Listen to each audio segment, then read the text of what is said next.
So October 14th, we had this meeting that was supposed to be about the fall launch, but it wasn't. And I was like, yeah, I need to record this meeting because I'm gonna have to pull off and support my team. I'm gonna need to refer back to this. I don't wanna miss anything because this is such an important launch. And so I started recording. I did not realize what I was going to record. We're a huge company. Union would love to get a hold of us. How much money they would make off of us?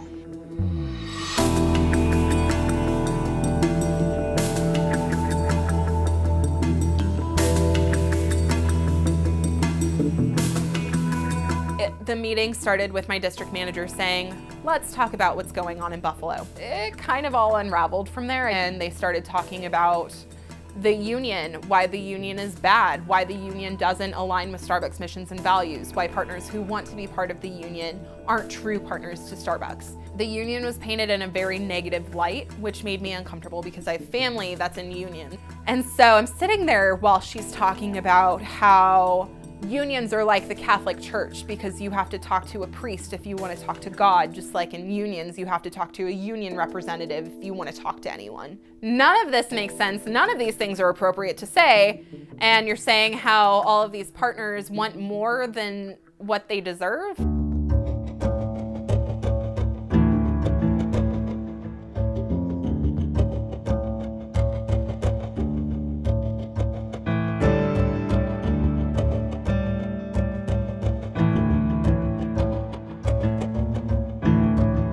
I was asking to have fewer days. I was asking for what my other options were. I was told I could go on a leave of absence, but those are unpaid.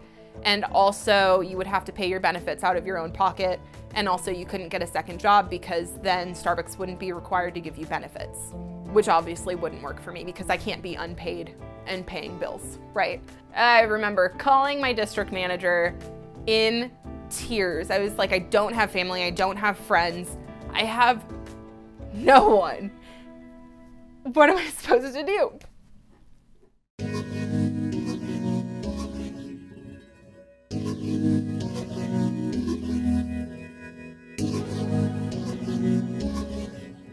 I called out on Thursday, and obviously me being sick is a big deal. We have pregnant partners and partners with young kids, but I can't risk it. And so I stayed home and told her I'm supposed to open my store on Friday. I can't.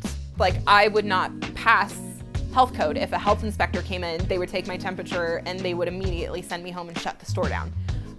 Was met with no response. She wasn't answering my phone calls, wouldn't return my messages, anything. And so I went in to open my store on Friday because what else was I supposed to do? I had a fever of 100.6. I had a sore throat. I was running back and forth to the bathroom. I was sending all of these text messages to my district manager that were like, I'm sick. Here's a picture of the thermometer that I took my temperature with.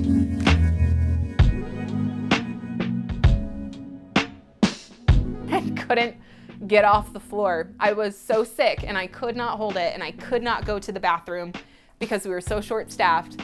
And I couldn't get someone to come in to cover me. And I pooped myself and I couldn't leave because I couldn't get anyone to come in and cover me.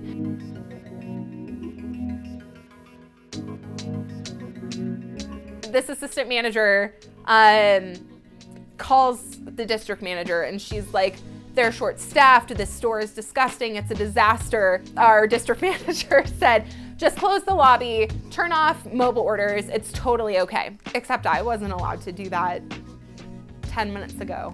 I wasn't allowed to do that before I pooped my pants at my store in front of my team.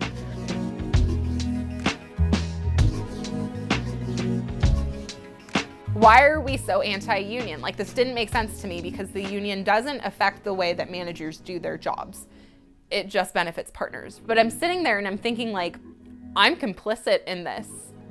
I know these things, and if I don't say them to someone, I'm just as bad as the people who are saying them. And I shared some clips from the meeting that I had taken on my phone. And she was like, what is this meeting that you were in? And I was like, I don't know. All of the managers are apparently having this meeting right now.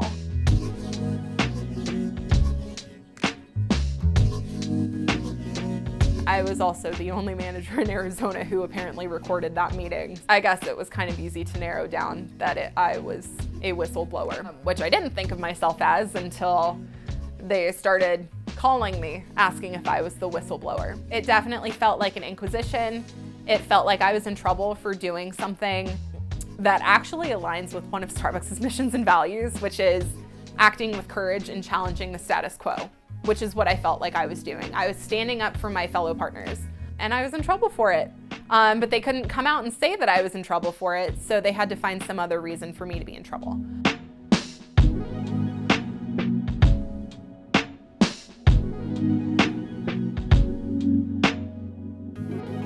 I went home and put in my resignation because this company clearly did not care about me. My district manager called me and was like, hey, I know you put in your notice.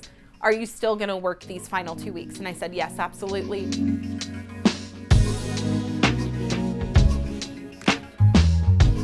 And then she called me at like 9 o'clock and told me, I talked to corporate, and our policy is that if there's an open investigation against you and you put in your notice, we are to terminate you immediately. So effective 11/14, you have been separated from Starbucks.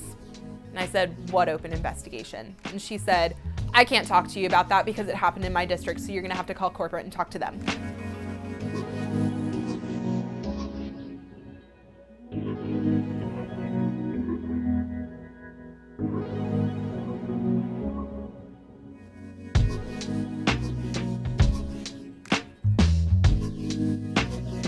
So when I learned that she was terminated, I was pissed off.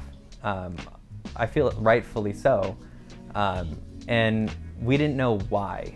I mean, the partners that were around us and the shift team believed that it was because of her cancer.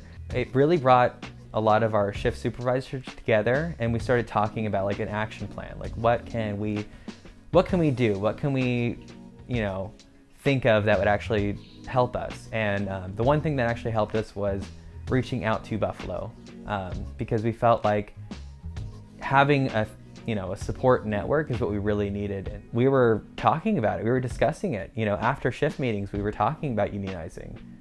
We even before Harrison had gotten sick, but it was something that really pushed us to actually reach out and start the initiative as soon as that we found out, okay, she's terminated, we need to do something, otherwise corporate's going to run us over.